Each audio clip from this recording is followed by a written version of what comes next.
자, 오늘 말씀의 제목은 어린 양의 혼인기약입니다. 요한계시록 19장 6절에서 10절. 어린 양의 혼인기약. 요한계시록 19장 6절에서 10절입니다. 함께 봉독합니다. 시작. 또 내가 들으니 허다한 무리의 음성과도 같고 많은 물소리와도 같고 큰 우레 소리와도 같은 소리로 이르되 할렐루야 주 우리 하나님 곧 전능하신 이가 통치하시도다. 우리가 즐거워하고 크게 기뻐하며 그에게 영광을 돌리세. 어린 양의 혼인기약이 이르렀고 그의 아내가 자신을 준비하였으므로 그에게 빛나고 깨끗한 세마포 옷을 입도록 하라 하셨으니 이 세마포 옷은 성도들의 옳은 행실이로다 하더라. 천사가 내게 말하기를 기록하라. 어린 양의 혼인잔치에 청함을 받은 자들은 복이 있도다 하고 또 내게 말하되 이것은 하나님의 참되신 말씀이라 하기로 내가 그 발 앞에 엎드려 경배하리 하니 그가 나에게 말하기를 나는 너와 및 예수의 정언을 받은 내 형제들과 같이 된 종이니 삼가 그리하지 말고 오직 하나님께 경배하라. 예수의 정의는 예언의 영이라 하더라. 아멘. 여러분, 피조물인 인간에게 정말 무서운 것이 있다고 하면 뭘까요? 인간에게 정말 무서운 것이 있다라고 한다면 뭘까요? 영원한 창조주요 심판주 되시는 하나님으로부터 버림을 받아 지옥으로 불못으로 들어가는 죄 문제 아니겠습니까? 그러면 이 죄 문제를 해결받았다 하면 더 이상 무서울 게 뭐가 있습니까? 성도는 이 죄 문제를 영원히 해결받고 생명이신 하나님과 영원히 함께 살아가는 신분이 된 자들입니다. 성도는 이미 천국이 임한 자입니다. 천국을 누리는 자입니다. 이것을 늘 경험하며 사는 신분입니다. 그런데 뭐가 무섭습니까? 두려울 게 뭐가 있습니까? 그런데도 늘 벌벌 떨며 삽니다. 무엇에? 돈에, 건강에, 자식에, 지식에, 잘남에, 힘에 이게 없어서 늘 빌빌대고 있지 않습니까? 천상천하 유아 독존이신 선하신 하나님의 전능하심이 성도에게는 무기입니다. 그러니 당연히 무서울 게 없죠. 그런데 왜 썩어질 세상에 마음이 빼앗깁니까? 성도란 하나님의 나라가 이미 임했고 나는 하나님의 통치 아래에 있다라는 것을 이 세상을 살아가면서 경험하며 누리고 사는 존재입니다. 임마누엘이라고 하잖아요. 하나님이 우리와 함께 계시다. 이러한 임마누엘의 삶을 산다고 하면 이 세상이 우리를 어떠한 공경으로 몰아넣는다고 해도 당당하고 의연하게 찬송하며 살 수 있습니다. 아멘. 본문 6절입니다. 함께 봉독합니다. 또 내가 들으니 허다한 무리의 음성과도 같고 많은 물소리와도 같고 큰 우레 소리와도 같은 소리로 이르되 할렐루야 주 우리 하나님 곧 전능하신 이가 통치하시도다. 아멘. 허다한 무리 여기에 줄을 긋습니다. 허다한 무리 누굴까요? 천사들의 무리다 이렇게 말하는 사람도 있고 또 어떤 이는 구속받은 하나님의 백성들이다 이렇게 말하는 사람도 있습니다. 과연 누굴까요? 계시록 19장 1절입니다. 함께 봉독합니다. 계시록 19장 1절 시작. 이 일 후에 내가 들으니 하늘에 허다한 무리의 큰 음성 같은 것이 있어 이르되 할렐루야 구원과 영광과 능력이 우리 하나님께 있도다. 아멘. 여기서도 하늘의 허다한 무리라고 하는 말이 나옵니다. 그러면 하늘의 허다한 무리는 천사뿐이겠습니까? 아니면 구속받은 하나님의 백성을 이야기할까요? 답은 그렇습니다. 답은 이 두 무리들 천사들과 구속받은 백성들을 통칭하는 말입니다. 자, 그러면 본문 6절에 또 내가 들으니 허다한 무리의 음성과도 같고 많은 물소리와도 같고 큰 우레소리와도 같은 소리. 자, 이 소리란 무엇인가 했을 때 이 소리가 어떤 소리? 하늘의 소리입니다. 시편 29편 3절에서 9절입니다. 여호와의 소리가 물 위에 있도다. 영광의 하나님이 우레소리를 내시니 여호와는 많은 물 위에 계시도다. 여호와의 소리가 힘 있으며 여호와의 소리가 위엄차도다. 여호와의 소리가 백향목을 꺾으시며 여호와께서 레바논 백향목을 꺾어 부수시도다. 그 나무를 송아지같이 뛰게 하시며 레바논과 시론으로 들송아지같이 뛰게 하시도다. 여호와의 소리가 화염을 가르시도다. 여호와의 소리가 광야를 진동하시며 여호와께서 가데스 광야를 진동시키시도다. 여호와의 소리가 암사슴을 낙태하게 하시고 살림을 말갛게 벗기시니 그의 성전에서 그의 모든 것들이 말하기를 영광이라 하도다. 에스겔서 1장 24절입니다. 생물들이 갈 때 내가 그 날개 소리를 들으니 많은 물소리와도 같으며 전능자의 음성과도 같으며 떠드는 소리 곧 군대의 소리와도 같더니 그 생물이 설 때 그 날개를 내렸더라. 에스겔서 43장 2절에도 보면 이스라엘 하나님의 영광이 동쪽에서부터 오는데 하나님의 음성이 많은 물소리 같고 땅은 그 영광으로 말미암아 빛나니. 아멘. 이것이 하나님의 나라, 하나님 세계의 하늘 분위기입니다. 그러니까 세상 피조물은 감당치 못할 하나님 나라의 능력을 묘사한 표현이다. 그렇게 생각을 하시면 됩니다. 그런데 본문 6절에서 중요하게 보아야 할 부분이 전능하신 이가 통치하시도다라는 이 말씀입니다. 그러니까 전능하신 이 말과 통치하시도다 이 두 말입니다. 여러분 성경에서 전능하신 이 말이 흔할까요? 아니면 귀할까요? 흔하지 않습니다. 흔한 말이 아닙니다. 특히 신약에서는 전능하신 이라는 말이 요한계시록 외에는 전능하신 주라는 표현으로 고린도후서 6장 18절에 딱 한 번 나오고 그 외에는 나오지가 않는 표현입니다. 18절에 너희에게 아버지가 되고 너희는 내게 자녀가 되리라 전능하신 주의 말씀이니라 하셨느니라. 이 외에는 특히 계시록에서 나옵니다. 요한계시록 1장 8절입니다. 주 하나님이 이르시되 나는 알파와 오메가라 이제도 있고 전에도 있었고 장차 올 자여 전능한 자라 하시더라. 요한계시록 4장 8절입니다. 내 생물은 각각 6날개를 가졌고 그 안과 주위에는 눈들이 가득하더라. 그들이 밤낮 쉬지 않고 이르기를 거룩하다 거룩하다 거룩하다 주 하나님 곧 전능하신 이여 전에도 계셨고 이제도 계시고 장차 오실 이시라 하고. 계시록 15장 3절입니다. 하나님의 종 모세의 노래 어린 양의 노래를 불러이르되 주 하나님 곧 전능하신 이시여 하시는 일이 크고 놀라우시도다. 만국의 왕이시여 주의 길이 어렵고 참되시도다. 계시록 16장 7절입니다. 또 내가 들으니 제단이 말하기를 그러하다. 주 하나님 곧 전능하신 이여 심판하시는 것이 참되고 어려우시도다 하더라 하며. 요한계시록 19장 6절입니다. 또 내가 들으니 허다한 무리의 음성과도 같고 많은 물소리와도 같고 큰 우레소리와도 같은 소리로 이르되 할렐루야 주 우리 하나님 곧 전능하신 이가 통치하시도다. 요한계시록 21장 22절입니다. 성 안에서 내가 성전을 보지 못하였으니 이는 주 하나님 곧 전능하신 이와 및 어린 양이 그 성전이심이라 하네. 요한계시록에서만 쏟아지는 표현이 전능하심입니다. 하나님에 대한 칭호입니다. 그럼 이 전능하심이라는 것이 왜 요한계시록에서 유독 많이 등장할까? 그것은 요한계시록을 쓴 사도 요한 당시에 이 기독교회를 가장 많이 핍박했던 로마 황제 도미티안이 자신을 뭐라 불렀다고요? 우리 주 하나님이라고 나를 불러라 그랬습니다.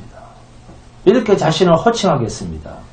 그래서 우리 주 하나님 이 말에 근거해서 이놈 네가 하나님이라고 내가 전능자야. 할렐루야.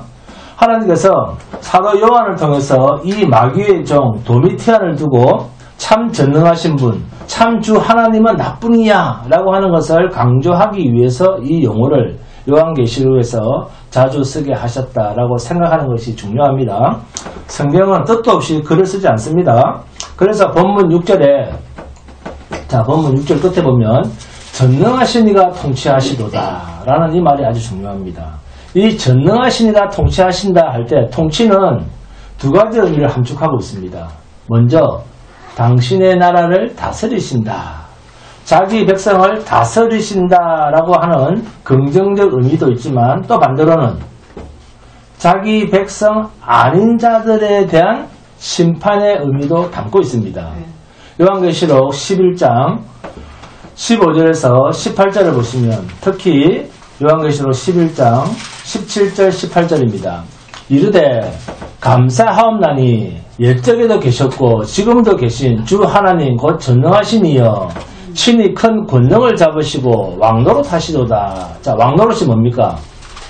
자기 백성에게만 왕노릇을 하는가? 18절에 이방들이 분노하며 주의 진노가 내려 죽은 자를 심판하시며 종 선지자들과 성도들과 또 작은 자든지 큰 자든지 주의 이름을 경외하는 자들에게 상 주시며 또 땅을 망하게 하는 자들을 멸망시킬 때로소이다 하더라.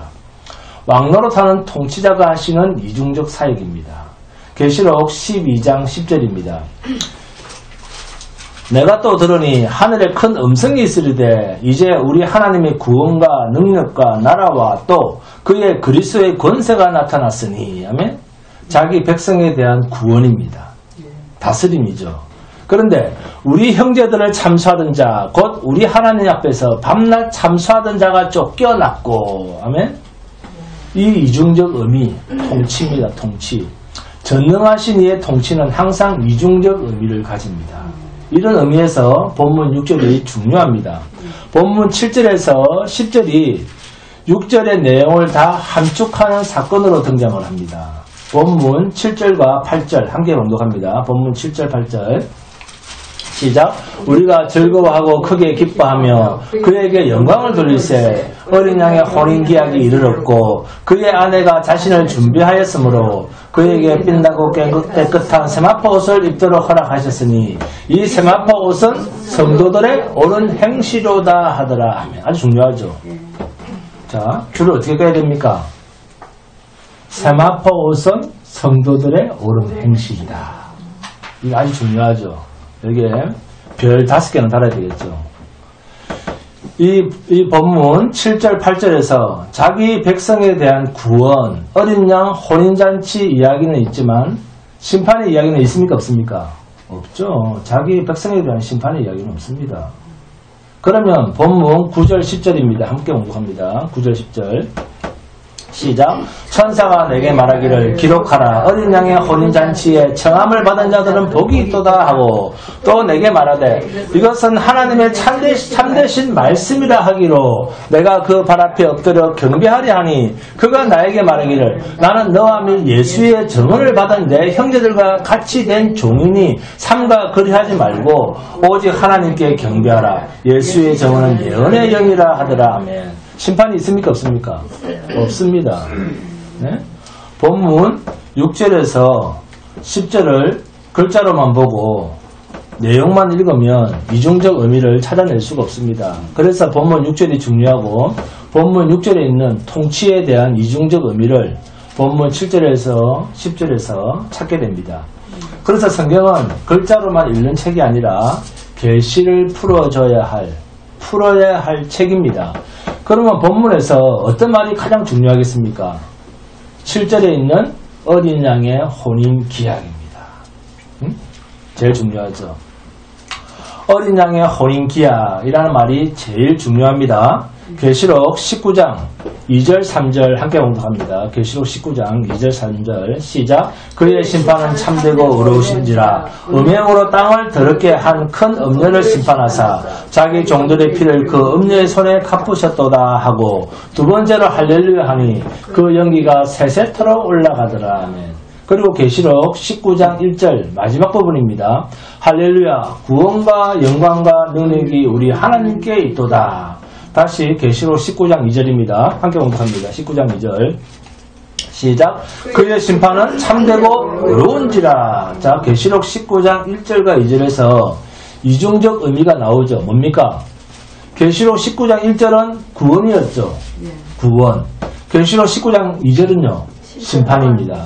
지금 큰 음녀, 큰 성, 견고한 성, 바벨론의 심판을 이야기하는 계속된 말에서 본문 19장 7절로 오면 어린 양의 혼인기약이 이르렀고 그의 아내가 자신을 준비하였으므로 아멘. 계시록 17장, 18장 그리고 19장 앞에까지만 보면 무엇이 계속됩니까? 이 세상 바벨론의 심판을 계속 이야기해 오면서 등장하는 말이 본문 7절에 있는 어린 양의 혼인기약입니다. 그리고 그의 아내가 자신을 준비하였으므로 자, 그의 아내가 자신을 준비하였으므로 자, 그러면 이 혼인과 혼인잔치와 그리고 심판이 어떻게 결부가 되는가? 통치하시도다라는 말 속에도 이중적 의미가 있는데 이 구원과 심판이 어떻게 절묘하게 같이 있는지 한번 찾아보겠습니다. 구원과 심판이 어떻게 함께 있는지. 자, 누가복음 14장 15절에서 24절의 큰 잔치 비유는 마태복음 22장 1절에서 14절의 혼인잔치 비유와 병행하는 내용입니다. 같은 내용입니다. 큰 잔치 비유가 나오는 누가복음 14장 15절에서 24절입니다. 함께 봉독합니다.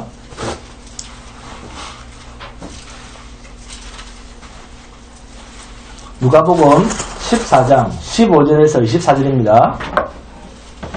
누가복음 14장 15절에서 24절 15절부터 있습니다. 시작. 함께 먹는 사람 중에 하나가 이 말을 듣고 이르되 무릇 하나님의 나라에서 떡을 먹는 자는 복되도다 하니 이르시되 어떤 사람이 큰 잔치를 베풀고 많은 사람을 청하였더니 잔치할 시각에 그 청하였던 자들에게 종을 보내어 이르되 오소서 모든 것이 준비되었나이다 하며 다 일치하게 사양하여 한 사람은 이르되 나는 밭을 샀음에 아무래도 나가보아야 하겠으니 청컨대 나를 양해하도록 하라 하고 또 한 사람이 이르되 나는 소 5개를 샀음에 시험하러 가니 청컨대 나를 양해하도록 하라 하고 또 한 사람이 이르되 나는 장가들었으니 그러므로 가지 못하겠노라 하는지라. 다 교요원의 핑계를 내죠. 자, 21절에 종이 돌아와 주인에게 그대로 고하니 이에 집주인이 노하여 그 종에게 이르되 빨리 시내의 거리와 골목으로 나가서 가난한 자들과 몸 불편한 자들과 맹인들과 저는 자들을 데려오라 하니라. 종이 이르되 주인이여 명하신 대로 하였으되 아직도 자리가 있나이다. 잔치가 얼마나 컸으면 자리가 계속 남아있죠. 23절에 주인이 종에게 이르되 길가 산 울타리로 나가서 사람을 강권하여 데려다가 내 집을 채우라. 아멘. 이번에는 어떤 사람을 부릅니까? 돈도 없는 사람, 장사할 일도 없는 사람, 장가들 일도 없는 사람, 아예 가난하고 그 다음에 몸이 아파서 꼼짝도 못하는 그냥 병신이고 소경이고 저는 자들, 이들은 방금 일이 있다는 사람처럼 일을 할 수 있는 신분입니까? 아니면 아예 하고 싶어도 일을 할 수 없는 신분입니까? 뭘 하고 싶어도 못할 신분입니다. 할렐루야.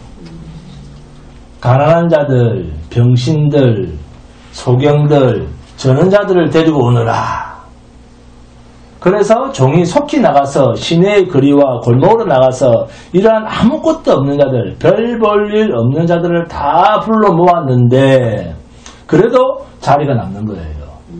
그때 주인이 종들에게 또 말하기를 길과 산 울타리로 나가서 사람을 강권하여 데려다가 내 집을 채우라.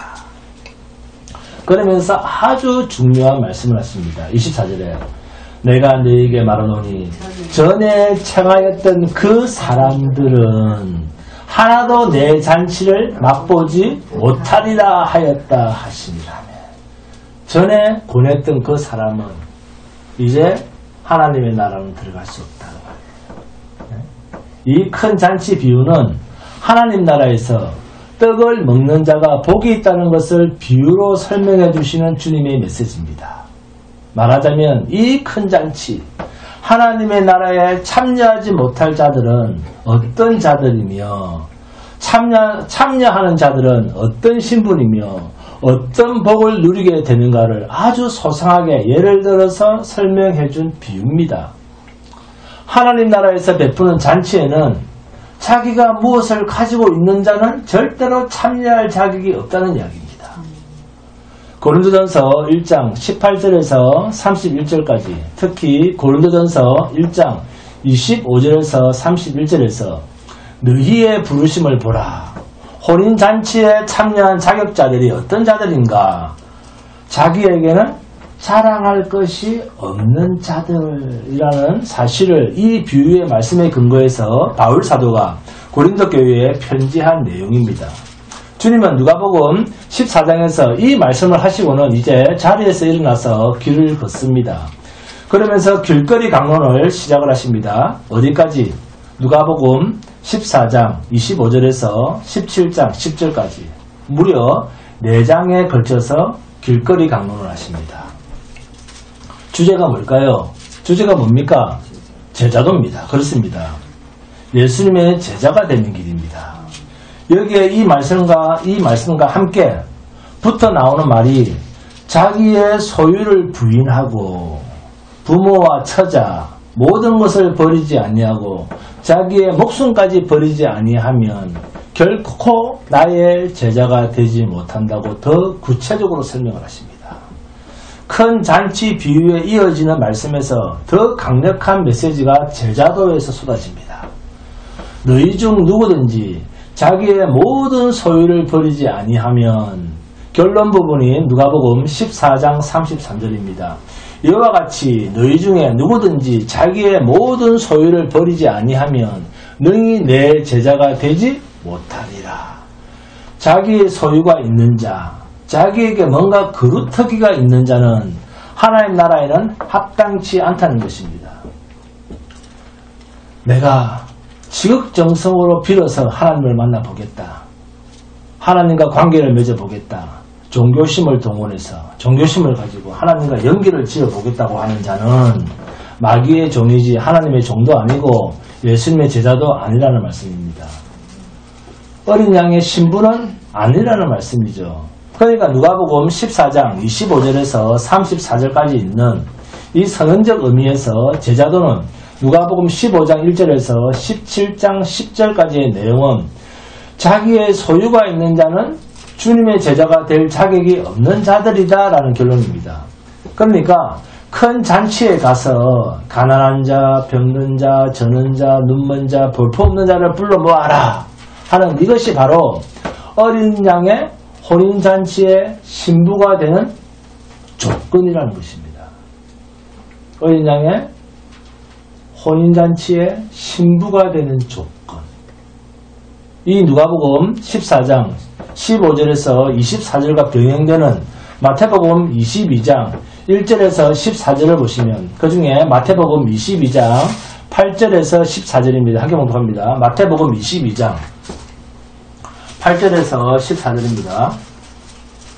마태복음 22장 8절에서 14절 마태복음 22장 8절에서 14절입니다. 함께 봉독합니다. 시작. 이에 종들에게 이르되 혼인잔치는 준비되었으나 청한 사람들은 합당하지 아니하니 내거리 길에 가서 사람을 만나는 대로 혼인잔치에 청하여 오라 한데 종들이 길에 나가 악한 자나 선한 자나 만나는 대로 모두 데려오니 혼인잔치에 손님들이 가득한지라.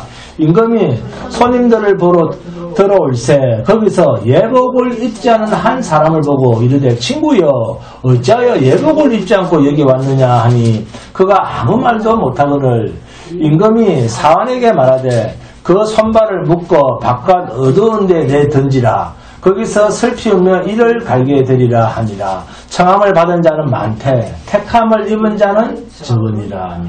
여기 11절에서 예복을 입지 않은 한 사람을 보고, 이 예복이 본문 7절 끝에서부터 8절입니다. 함께 봉독합니다. 이 예복이 무엇인가 봅니다. 본문 7절 끝부터 8절을 봅니다. 본문 7절 그의 아내가 자신을 준비하였으므로 그에게 빛나고 깨끗한 세마포옷을 입도록 허락하셨으니 이 세마포옷은 성도들의 옳은 행실로다 하더라. 아멘.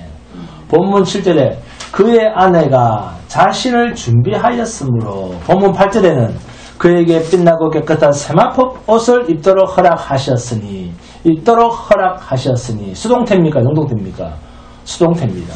그런데 8절 끝부분을 보시면 이 세마포옷은 성도들의 옳은 행실로다. 아멘. 자, 여러분, 어떤 사람이 청함은 받았는데 택함은 받지 못한 자라고 합니까? 세마포옷을 입지 않은 자라고 기록하고 있습니다. 네? 반대로 택함을 입은 자란 예복을 입은 자라는 것입니다. 그죠? 택함을 입은 자는 예복을 입은 자입니다. 이 예복이 계시록 본문에서는 뭡니까? 빛나고 깨끗한 세마포옷을 입도록 허락하셨다는 것입니다. 빛나고 깨끗한 세마포옷을 입게 하셨는데 이 세마포옷이 성도들의 옳은 행실이랍니다. 세마포옷은 결국 무엇이다? 성도들의 옳은 행실이랍니다. 요한계시록 7장 13절 14절입니다. 장로 중 하나가 응답하여 나에게 이르되 이 흰옷 입은 자들이 누구며 또 어디서 왔느냐? 내가 말하기를 내 주여 당신이 아시나이다 하니 그가 나에게 이르되 이는 큰 환란에서 나오는 자들인데 어린 양의 피에 그 옷을 씻어 희게 하였느니라.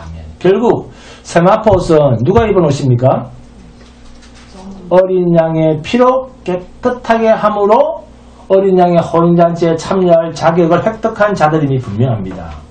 계시록 3장 4절과 5절입니다. 사대교회가 나옵니다. 그러나 사대에 그 옷을 더럽히지 아니한 자 몇 명이 내게 있어 흰옷을 입고 나와 함께 다니니 그들은 합당한 자인 연고라. 이기는 자는 이와 같이 흰옷을 입을 것이요 내가 그 이름을 생명책에서 결코 지우지 아니하고 그 이름을 내 아버지 앞과 그의 천사들 앞에서 시인하리라. 아멘.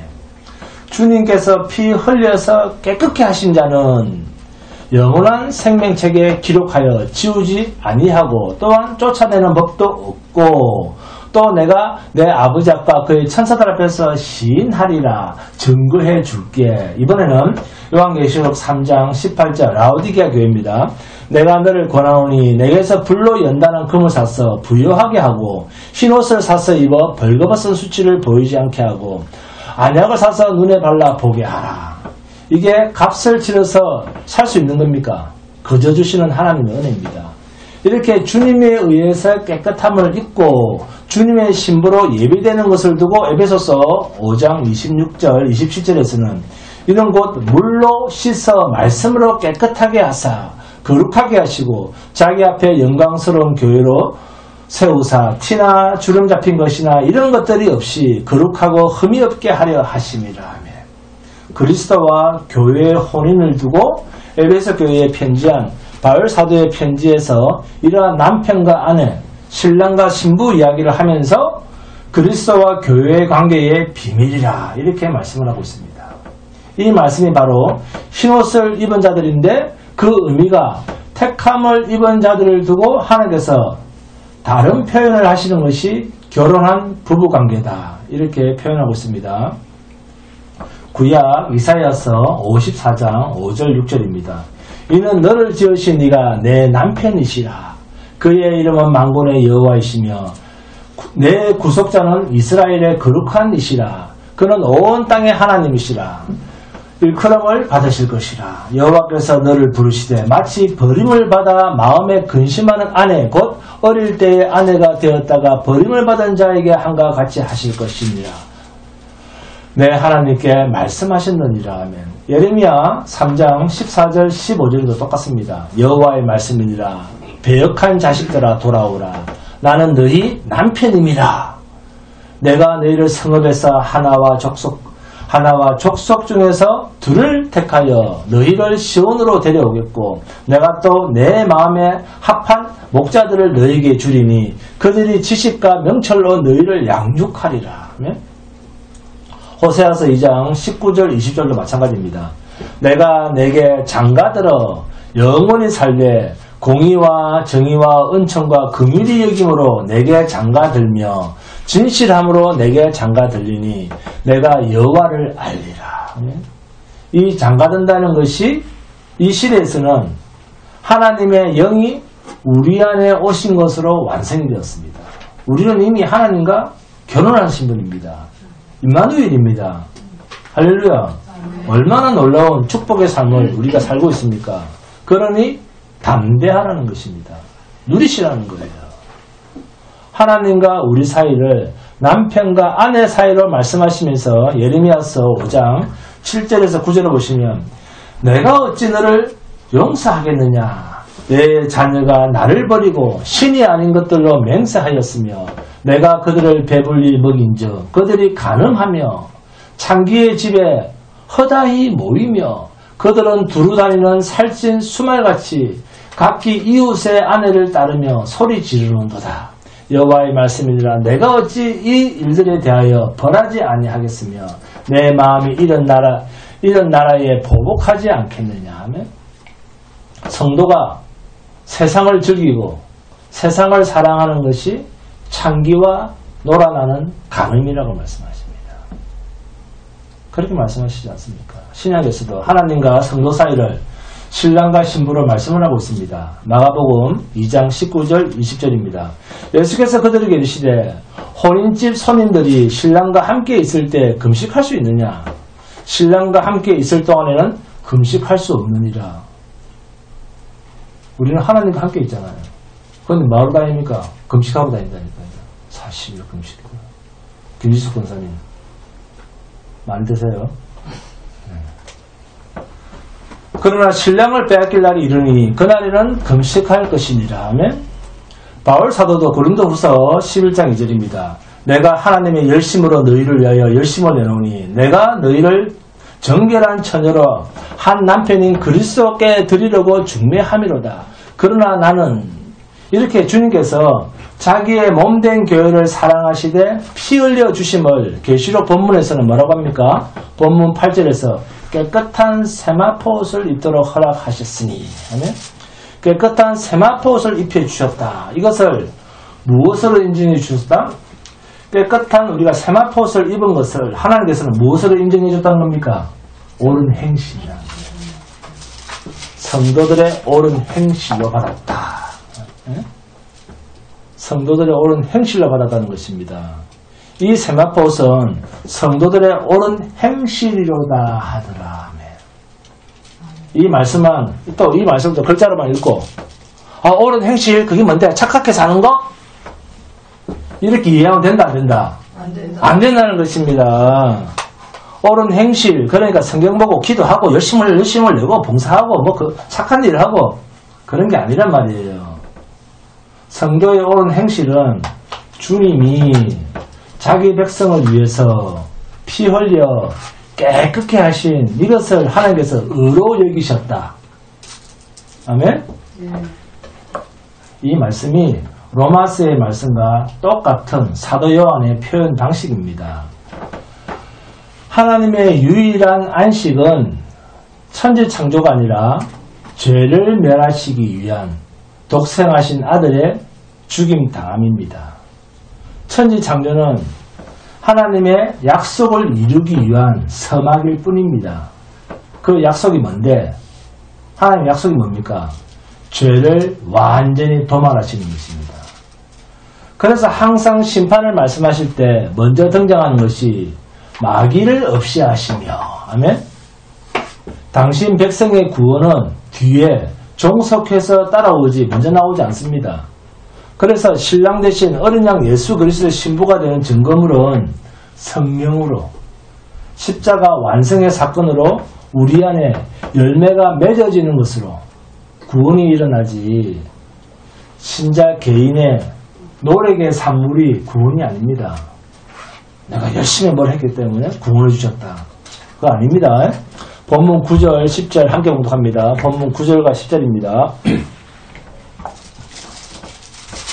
시작. 천사가 내게 말하기를 기록하라. 어린 양의 혼인잔치에 청함을 받은 자들은 복이 있도다 하고 또 내게 말하되 이것은 하나님의 참되신 말씀이라 하기로 내가 그 발 앞에 엎드려 경배하리 하니 그가 나에게 말하기를 나는 너와 및 예수의 증언을 받은 내 형제들과 같이 된 종이니 상과 그리하지 말고 오직 하나님께 경배하라. 예수의 증언은 예언의 영이라 하더라. 아멘. 구원이 이루어진 것은 너도 아니고 나도 아니고 성령이 하신 일이다. 오직 하나님께 경배하라. 하나님께만 경배하라. 예수의 증언은 누가 하는 것이다? 예언의 영, 성령이 하고 계시는 일이다. 하나님의 독생자 아들을 신랑으로 그리고 우리를 그분의 신부로 합당한 자로 받아들이는 것은 우리에게 원인이 있는 것이 아니라 마태복음 25장에 열처녀 비유 잘 아시죠? 여러분, 열처녀 중에 5처녀와 5처녀를 구분하는데 자 무엇이 달랐습니까? 그렇죠. 어리석은 5처녀도 자 등은 가지고 있었습니까? 없었습니까? 등을 가지고 있었습니다. 그러니까 겉으로 볼 때는 그 사람도 하나님을 믿는 사람이고 하나님의 자녀라니까요. 겉으로 보기에는 등은 열처녀가 다 가지고 있었다니까요. 그런데 무엇이 없다? 기름이 없는 거예요. 신랑이 올 때까지 가지고 있어야 할 기름이 없는 거예요. 등을 준비하고 기름 그릇을 예비한 자가 신랑이 드디어 올 때 졸다가 자다가 어리석은 다시 5처녀만 졸다가 잤습니까? 슬기로운 5처녀도 다 똑같이 졸고 잤습니까? 열처녀가 다 똑같이 잤습니다. 그런데 무엇이 예비되어 있더라? 기름을 담은 그릇이 예비되어 있더라. 충만한 기름이 예비되어 있더라. 기름, 예언의 영, 성령, 속이 꽉 차 있는 거예요. 성령으로. 하나님이 가져다 놓으신 영이 있는 거예요. 그 안에. 주를 아는 것이 우리 안에 있다. 신랑을 아는 것. 주님을 아는 것이 우리 안에 있다 그 말입니다. 그래서 본문 10절에서 내가 그 발 앞에 엎드려 경배하리 하니 그가 나에게 말하기를 나는 너와 및 예수의 증언을 받은 내 형제들과 같이 된 종이니 상과 그리하지 말고 오직 하나님께 경배하라.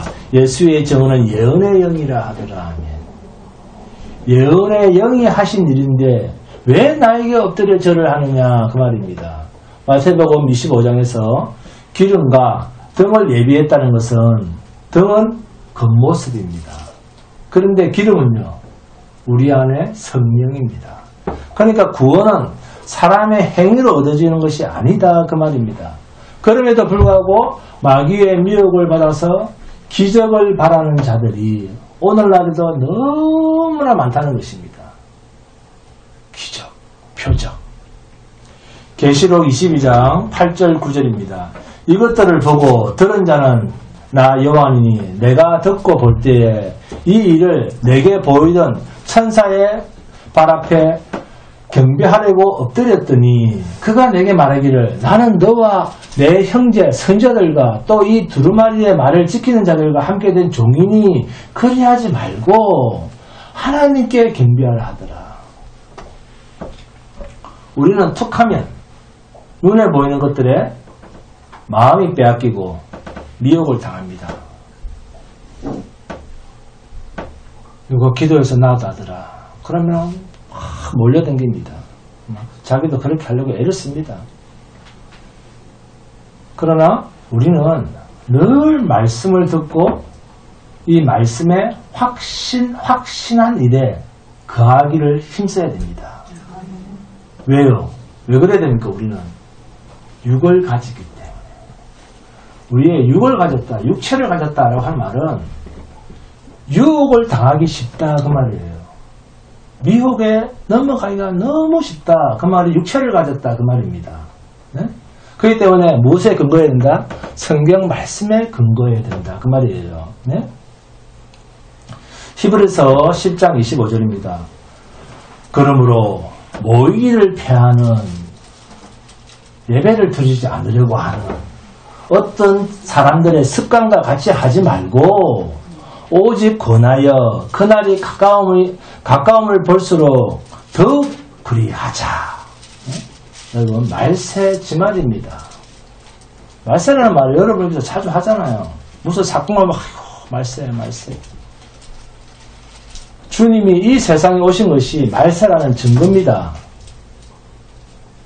말세에는 표적을 쫓을 것이 아니라, 기적을 쫓아다닐 것이 아니라 오직 성경, 오직 믿음, 오직 은혜, 주의 재림, 오직 신랑을 기다리는 마음으로 예수 그리스도의 진리만을 사모해야 됩니다. 네? 우리가 슬기롭게 깨어있고 우리가 잘하면 신랑 되신 예수님이 재림하실 때 영접해서 혼인잔치에 참여할 수 있다. 결코 아닙니다. 네? 성경이 완성된 이후부터, 성경이 완성된 뒤부터는 사도들도 없고 선지자들도 없고 천사를 보낼 일도 없고, 성령이 우리 안에 오심으로 이제 주를 알고 믿음 안에서 내가 주를 알고 또 주가 나를 아는 것이 완성되어 있다는 것입니다. 성령이 오셨다는 말은 이 성경이 완성된 이후부터 표적과 기적, 확실한 증거가 이 기록된 계시, 성경 외에는 필요가 없게 되었습니다. 기적이란 필요가 없게 되었습니다. 왜? 성경이 있기 때문에. 왜? 믿음이 있기 때문에. 믿음이 있는데 별도로 기적이 필요가 없는 거예요. 대한예수교 장로교 헌법 이 합신 제4장 교회의 직원 제1조 교회의 기초직원을 보면 우리 주 예수께서 최초의 기적을 행할 은사를 사도들에게 주셨고, 그들의 사도들의 선교에 의하여 각국에서 택한 백성을 모아 그의 몸된 교회를 세우셨다. 교회 지금 다 세워졌잖아요. 사도직과 선지자직은 그대로 계승되지 않았고 그 직의 표가 되는 사도적 기적, 고린도후서 12장 12절이 나옵니다. 또 멎어졌다. 사도들의, 그러니까 그 직에 저 사람이 하나님이 보내신 사도야, 하나님이 보내신 선지자야 라고 하는 그 표로서의 기적은 끝났다는 것입니다. 멎어졌다. 다시 말하면 기독교회의 기초가 성립될 때만, 교회가 만들어질 때만, 성경이 완성될 때까지만 이런 기초 직원이 있었다. 에베소서 2장 20절입니다. 요한계시록 21장 14절 이렇게 헌법에서 선언을 하고 있습니다. 그러니 주의 말씀만 붙들고 모이기에 힘쓰고, 그리고 이 말세는 표적을 쫓을 것이 아니라 오직 성경, 앞에다 말씀했습니다. 믿음, 은혜, 주의 재림, 이 신랑을 기다리는 마음으로 예수 그리스도의 진리만을 사모하는 열심으로 모임에 힘쓰는 성도가 되시기를 주님의 이름으로 축원드립니다. 그럼 찬송합니다. 찬송가 54장입니다.